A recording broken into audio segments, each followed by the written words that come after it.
우리나라에 참 아름답고 그리고 귀한 사역을 감당하는 교회들이 많습니다. 예, 저는 한 사람의 한국 기독교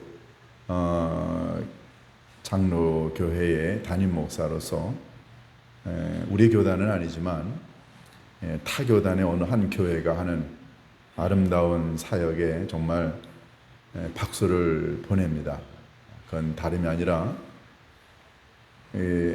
한국 전쟁 때 한국 땅에 군인을 보낸 유엔 참전국 16개의 나라, 그 나라의 참전 용사들의 후손들을, 참전 용사 자신도 물론이죠, 이런 분들을 매년 초청을 해서 그분들에게 감사를 표하고 또는 그분들 나라에 직접 가서 후손들을 만나고 후손들을 축복해주고 어떤 경우에는 장학금을 주고 집을 지어주기도 하면서 한국전 참전했던 것을 고마움을 표시하는 우리나라의 교회가 있죠.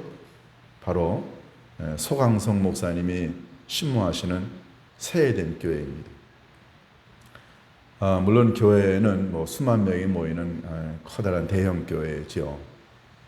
우리나라에 많은 대형 교회가 있지만 이 세해된 교회 소강성 목사님처럼 한국전에 참전했던 그 참전 용사들의 삶을, 그 후의 삶을, 그들의 후손들을 초청해서 고마움을 표시하는 이런 일들 하는 교회는 그 교회가 유일합니다.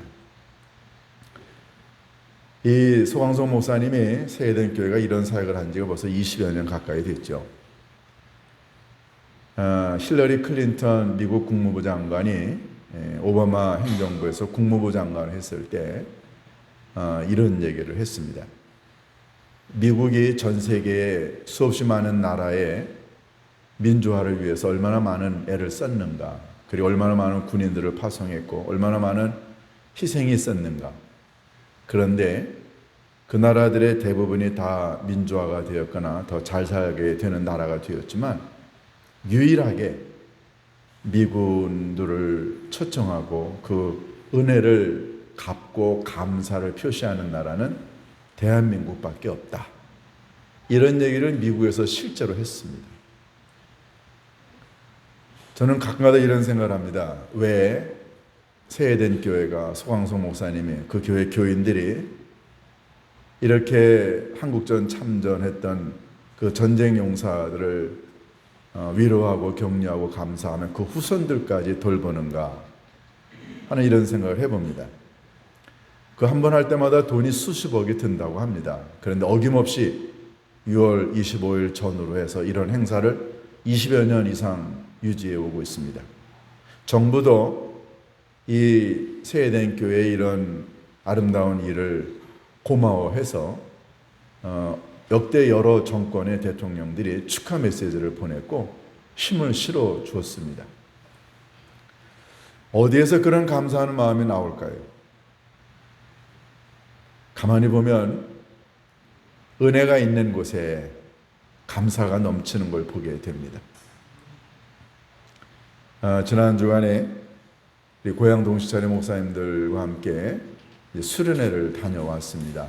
오다가 저희들이 가평에 들렀는데요.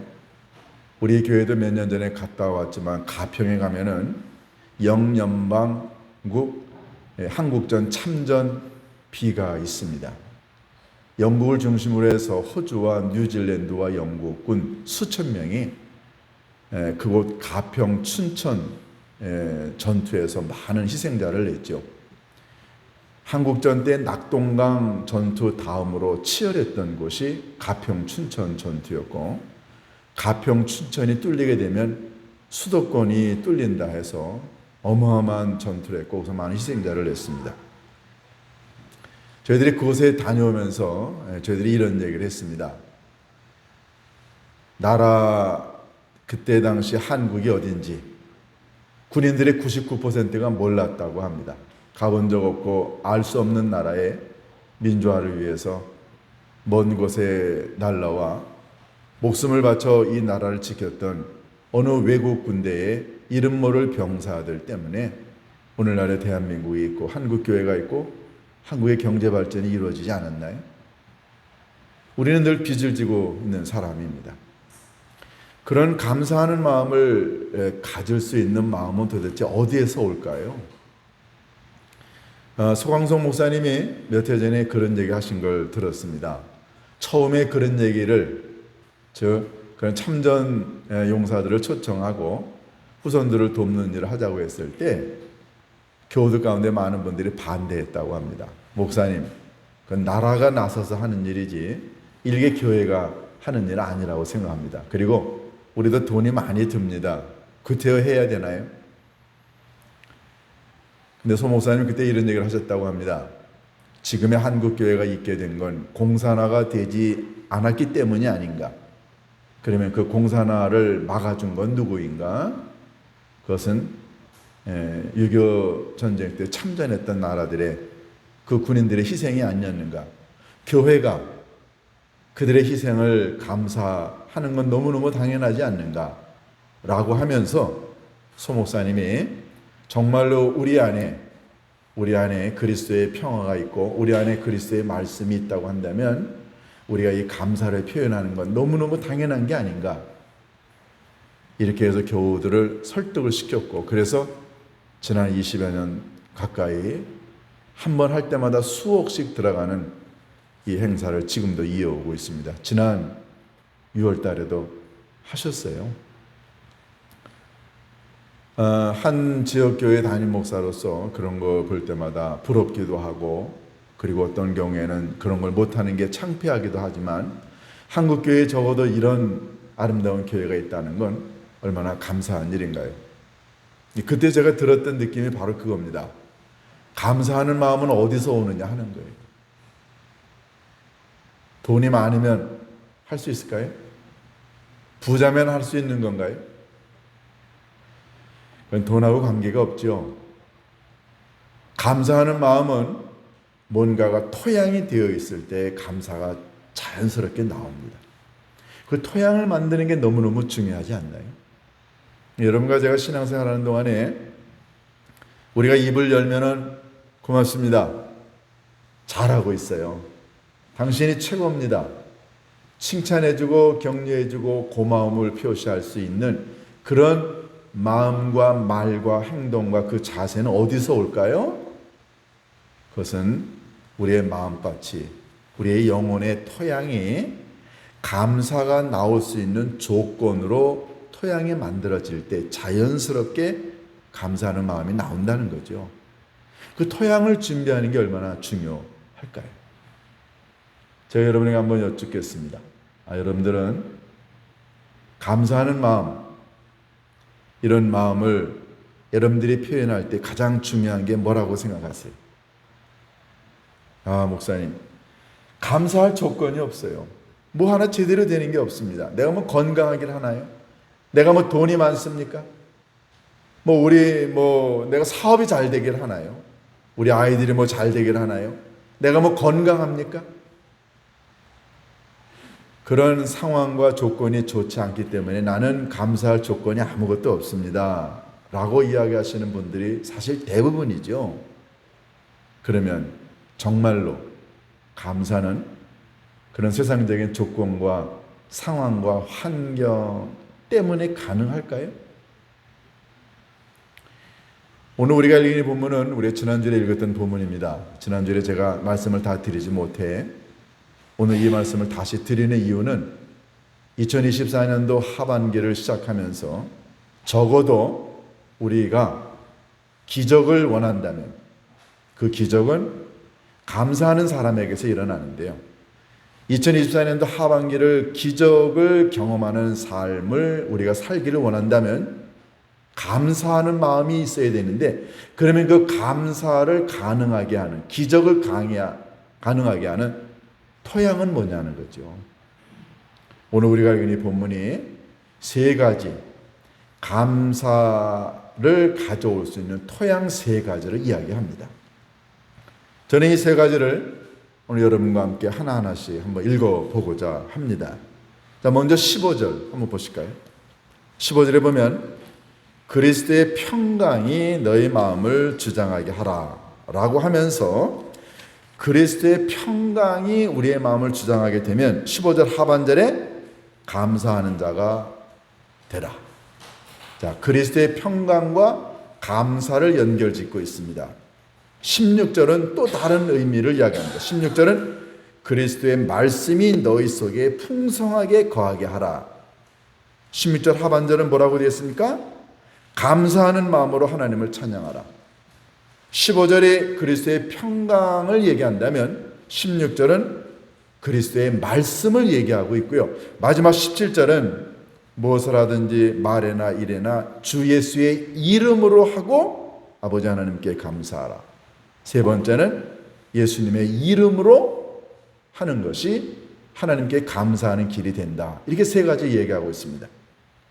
주제는 다른데, 즉 그리스도의 평강을 이야기하고 그리고 그리스도의 말씀을 이야기하고 그리스도의 이름을 이야기하고 있는데 모두 다 결론은 뭔가요? 결론은 하나님께 감사하는 것입니다. 그러니까 우리는 이 본문을 통해서 내가 감사하는 사람이 되려면 이 세 가지의 주제가 내 영혼과 삶의 토양이 되어야 된다는 걸 깨닫게 됩니다. 그러면 한번 하나하나씩 볼까요? 먼저 그리스도의 평강이 너의 마음을 주장하게 하라. 저도 살면서 마음이 막 속이 부글부글 끓을 때가 있어요. 저도 제 아내하고 부부싸움 합니다. 부부싸움 하고 나면은 뭐 몇 시간 또는 며칠 동안은 마음이 불편하죠. 저라고 다른 사람하고 안 싸우나요? 저도 싸웁니다. 뭐 별의별 종류의 사람들하고 싸우죠. 그런데 여러분 한번 생각해 보세요. 이 마음이 불편하면, 싸우면, 그러면 내 입에서 감사가 나오나요? 욕이 나옵니다. 그런데 내 마음이 만약에 편안해 보세요. 내 마음이 평안해지면 자연스럽게 내 입에서 하나님 고맙습니다. 사람 만나면 고마워요. 얘기가 나옵니다. 그런데 하나님께 불평불만하고 하나님 왜 이렇게 나를 만드셨어요? 왜 이런 고난과 아픔이 내 삶에 옵니까? 남편에게, 아내에게, 부모에게, 누군가에게 늘 불평을 털어놓고 불만스러워하고 짜증이 나고 뭔가가 만사가 다 귀찮아요. 이런 내 마음의 불편과 불평이 있으면 내 입에서 감사가 나오지 않습니다. 그러면 내 입에서 감사가 나올 수 있는 가장 첫 번째 토양은 내 마음이 편안해야 한다는 거예요. 그러면 그 편안은 어디서 올까요? 요한복음 14장 27절에서 예수님이 이런 말씀을 하셨습니다. 너희에게 나의 평안을 주노니 그러셨어요. 너희에게 나의 평안을 준다고 하셨어요. 그러니까 예수님은 여러분과 제게 예수님이 갖고 계신 평안을 주기를 원하세요. 다시 말해서 예수님이 우리들에게 주시는 이 평안은 예수님이 말씀하신 것처럼 내가 너희에게 주는 이 평안은 세상이 주는 것과 같지 않다라고 하셨어요. 이 말을 바꿔서 얘기하게 되면 이 세상이 여러분과 제게 평안을 줄 수 없다는 거예요. 그런데 많은 세상에 있는 사람들은 뭐라고 생각합니까? 심지어는 우리 기독교인들까지도 물질이 좀 충족해지면 내가 원하는 만큼 재산이 있고 건강하고 자녀가 잘 되고 부부가 잘 되고 사업이 잘 되고 내가 직장에서 인정받고 내가 원하는 대로 모든 것들이 이루어지면 마음이 편안해진다 라고 이야기합니다. 그러니까 세상에 있는 사람들이 주는 평안은 대부분이 물질과 관계된 것들이에요. 그리고 상황과 환경에 영향을 받는 것들입니다. 환경이 좋으면, 상황이 좋으면, 그러면 사람들은 평안해진다고 생각합니다. 그런데 여러분 보세요. 이런 세상이 가져다주는, 물질이 가져다주는 평안의 가장 커다란 맹점은 뭡니까? 이게 일시적이라는 거죠. 이게 가변적입니다. 돈은 있다가도 없습니다. 건강 있다가도 없고요. 그러면 돈이 있을 때는 평안하고 돈이 없으면은 만약에 평안하지 않으면 무슨 놈의 평화가 그렇게 널뛰입니까? 예수님이 이런 말씀하셨습니다. 내가 너희들에게 주는 평안은 세상이 주는 것과 같지 않다. 그러면 예수님이 주시는 평안은 뭔가요? 그것은 이 세상이 감당할 수 없는, 이 세상이 상상조차 할 수 없는 하나님의 은사로서의 평안입니다. 여러분, 평안이 우리말 평강이 성령의 열매라는 거 아세요? 세상이 우리들에게 가져다 주는 이 뭐라 그럴까요? 속된, 잘못된, 거짓된 평안은, 그것은 뭐라 그럴까요? 세상의 재물이 가져다 주는 것들은 그건 일시적인 유용함입니다. 그런데 예수님이 가져다 주시는 것은 세상 것과 비교가 될 수 없는 하나님 나라로부터 온 것이죠. 이사야서 9장 6절 7절에 보면은 한 아기가 우리에게 나올 텐데 그 아기 뭐라고 그랬나요? 그의 이름을 기묘자라, 전능하신 하나님이라, 영존하신 하나님이라 하면서 뭐라고 그랬습니까? 평강의 왕이라고 그랬어요. 예수님이 이 땅에 오시기 700년 전에 예언자를 통해 예수님이 이 땅에 평강의 왕으로 오실 거라고 얘기했어요. 예수님 태어나실 때 하늘나라에서 천군 천사가 뭐라고 얘기합니까? 하나님께 영광이요, 하늘에는 영광이요, 땅에는 기뻐하심을 입은 사람들 가운데 평화로다. 예수님 자신이 평화의 왕으로 오셨어요. 그러니까 이 세상에 예수님의 물질을, 권력을, 능력을 가지고 와서 사람들에게 평안을 주는 게 아니라 아버지 하나님의 근본적인 본질이 세상에 있는 사람들의 것과 비교가 되지 않은 평화라는 거죠. 이 평화가 여러분과 제 안에 있을 때, 그때 우리의 입에서 감사가 터져 나옵니다.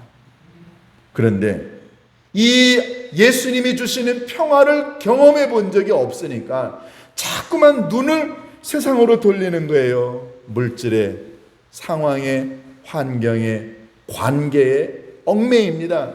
관계가 틀어지면 불편하고, 돈이 없으면 불편하고, 물질이 없으면 불편해하고요.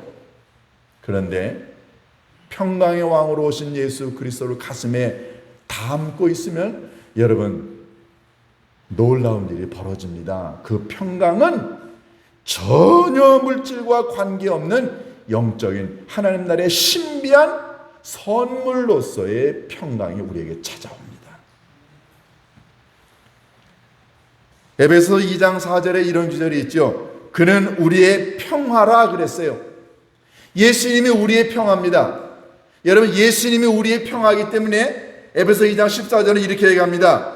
예수님을 소유하게 되면, 이 예수님의 평화를 갖게 되면 막힌 담, 사람과 사람 사이에 막힌 담이 있는데 이 예수님의 평화가 오면 이 담을 허문다고 그랬어요. 그 말은 뭡니까? 물질이, 세상에 무엇이 하나로 만들 수 없는 평화의 관계를 예수님이 만드신다는 거예요. 그러니까는 예수님의 평화야말로 이 세상에 있는 사람들이 가장 필요로 하는 거죠. 그러니까 여러분과 제가 돈이 없어도, 우리가 권력이 없어도, 우리가 재능이 없어도, 가진 것 없어도 예수님이 우리들에게 주시는 하나님의 은사, 선물로서의 이 평화를 가슴에 갖게 되면 우리요, 이 세상 사람들이 부러워하는 평화 소유할 수 있습니다. 여러분, 예수님이 제자들에게 이 평화를 주시면서 뭐라고 말씀하셨습니까? 내가 너희들에게 주는 이 평화는 세상에 주는 것과 같지 않다라고 하시면서 너희가 두려워하지 말라, 마음에 근심하지 말라 하셨어요. 사람들이 왜 마음에 근심하고 왜 두려워하나요? 뻔하지 않습니까? 사람이 두려워하고 불안해하는 이유는요, 가진 게도 없고, 나이 점점 먹고, 사업이 잘 안 되고, 그리고 남과 관계가 좋지 않고 홀로 있게 되거나, 아니면 미래가 불투명하거나, 아니면은 모든 인간관계에 고난당하고 어려움을 당하고, 이럴 때 사람들이 불안하고 두렵고 근심하지 않나요? 그런데 예수님은 평화를 제자들에게 주시면서 근심하지 마, 걱정하지 마. 왜요? 이 평화는 세상에 가져다 주는 게 아니고 예수님 자신이 가져다 주는 것이기 때문에 그렇습니다. 그래서 여러분과 제가 마음에 불안이 찾아오고 두려움이 오고 근심이 오고 그래서 굉장히 마음이 떨릴 때마다 여러분과 제가 할 수 있는 가장 중요한 유일한 해답, 주님 앞에 가는 겁니다. 주님, 제가 불안해요. 나이도 점점 먹고 육체의 아픔도 찾아오고 경제적인 어려움도 오네요. 아버지 하나님, 이걸 좀 가져가 주시고 주님이 말씀하신 근심하지 말라, 두려워하지 말라고 했는데 정말로 내 근심과 염려와 걱정을 주님이 가져가시고 내 안에 하나님 나라의 은사로서 선물로서의 평화를 내게 주옵소서. 여러분 한번 기도해 보세요. 오늘 주님께서 여러분을 이 자리에 부르신 이유는 여러분이 가지고 나온 근심과 염려와 걱정을 여기다 내려놓고 예수님이 여러분에게 주시는 이 은사로서의 하나님의 선물로서의 평화를 가지고 여러분이 세상에 나아가기를 원하셔서 하나님이 오늘 여러분들을 부르셨습니다. 이 예수님이 주시는 평화 우리 얻을 수 있습니다. 왜 우리가 이 평화를 경험하지 못하냐면은 주님께 달라고 엎드려 기도해 본 적이 없기 때문에 그래요. 그냥 근심과 염려에 휩싸여 가지고 헤어나오지 못하니까 평화의 왕이신 예수 그리스도가 내 옆에 있는데도 불구하고 우리 기도하지 않습니다. 이 예수 그리스도가 주시는 평강이 우리 안에 있을 때 우리의 입에서 나오는 건 하나님 고맙습니다. 내 근심을 가져가셨네요. 내 분노를 가져가셨네요. 내 화를 가져가셨네요. 내 불안을 주님이 가져가셨네요. 너무너무 고맙습니다. 아버지 하나님께 감사의 기도가 나오지 않을 수가 없습니다. 두 번째, 여러분과 제가 감사의 사람이 될 수 있는 두 번째 비결은 그리스도의 말씀이 여러분과 제 영혼과 이 마음 속에 채워져 있는 거예요. 제가 자주 여러분들에게 말씀드린 적이 있습니다. 여러분, 하나님의 말씀은 뭐라고 그럴까요? 안경과도 같습니다. 만약에 여러분들이 붉은색 안경을 끼고 세상을 바라보면 세상이 다 붉게 보여요. 검은 안경 끼고 세상 바라보면 세상이 다 검게 보이죠. 똑같습니다. 하나님의 말씀은 살아있는 하나님의 말씀 가르침이에요. 이 살아있는 하나님의 말씀이 오늘 보면 16절에 그리스도의 말씀이 너희 속에 풍성하게 하라. 하나님의 말씀이 안경이라고 한다면 여러분과 제 영혼과 이 마음속에 하나님의 말씀을 가득 채우면 하나님의 말씀으로 세상을 보게 됩니다. 여러분, 하나님의 말씀이 여러분과 제 심령 속에 가득해 있으면 말씀으로 세상을 바라보게 되면 세상이 어떻게 보이는지 아세요? 첫 번째, 사람들이 불쌍해 보여요. 하나님의 말씀으로 사람들을 보면은요, 돕고 싶고요. 하나님의 말씀을 가지고 사람들을 보면은 위로하고 싶어요. 왜냐하면 예수님이 이 세상에 오셔서 많은 공생의 기간 동안에 많은 사람들을 볼 때마다 예수님은 어떤 마음을 가지셨나요? 그들을 불쌍히 여기셨다 그랬어요. 예수님이 다니시면서 말씀을 증언할 때마다 많은 사람들이 몰려와서 예수님 말씀을 경청합니다. 그때 예수님이 느낀 건 그들이 마치 목자를 잃은 양처럼 방황하고 있는 걸 보셨어요. 그래서 예수님은 그들을 볼 때마다 불쌍히 여기셨어요. 그러니까 예수님은 그들을 고치셨고 먹이셨고 용서하셨고 싸매주신 거예요. 너무너무 불쌍하니까. 그럼 그 불쌍한 마음, 측은지심은 어디서 올까요? 하나님의 말씀이 가슴속에 있을 때 가능합니다. 그러니까 은혜가 충만한 사람, 말씀이 충만한 사람은 사람을 불쌍히 여겨 은혜의 눈으로 바라봅니다. 하나님의 시각으로 사람을 보고 교회를 보고 사물을 보는 거예요. 그러니까 이 말씀이 가득하면 그걸 통해 세상을 바라보게 되면 모든 게 다 아름다워요. 모든 게 다 돕고 싶고 모든 걸 다 사랑하고 싶고 용서하고 싶고요. 그러니 그런 주님의 말씀의 시각으로 나 자신을 바라보면 지금의 내가 있는 것, 여기까지 지내온 것, 지금까지 지내온 것 하나님의 은혜 아닌가요? 자연스럽게 말씀이 많으면 감사가 터져나오게 되어 있습니다. 그런데 반대로 내 안에, 내 심령 속에 하나님의 말씀이 비어있고 그 안에 내 감정이나 내 생각이나 내 경험이 차 있어 보세요. 그러면 내 경험이나 내 생각으로 말하니까 비판하게 되고 불평하게 되고 그리고 지적하게 되고요. 싫은 거예요. 그런데 이 마음속에 하나님의 말씀이 가득 차 있으면 돕고 싶고 손을 벌리고 싶고요. 사랑하고 싶고 그렇지 않나요? 여러분은 어떠세요? 오늘 본문 16절에 그리스도의 말씀이 너희 속에 풍성하게 거하게 하라. 여러분과 제 안에 말씀이 넘쳐나면, 이 말씀이 흘러서 막 넘쳐나게 되면, 그래서 나라고 하는 사람의 문지방을 넘어, 나라고 하는 사람의 경계를 넘어 이 하나님의 말씀이 자꾸만 옆으로 번져나가게 되면 이 말씀을 먹고 사람들이 위로받고 격려받고 은혜 받지 않을까요? 두 번째, 그리스도의 말씀이 여러분과 제 안에 있을 때 우리 입에서 하나님 고맙습니다, 그게 터져나오지 않을까요? 마지막 세 번째, 17절, 무엇을 하든지 말에나 일에나 주 예수의 이름으로 하고 하나님께 감사하라.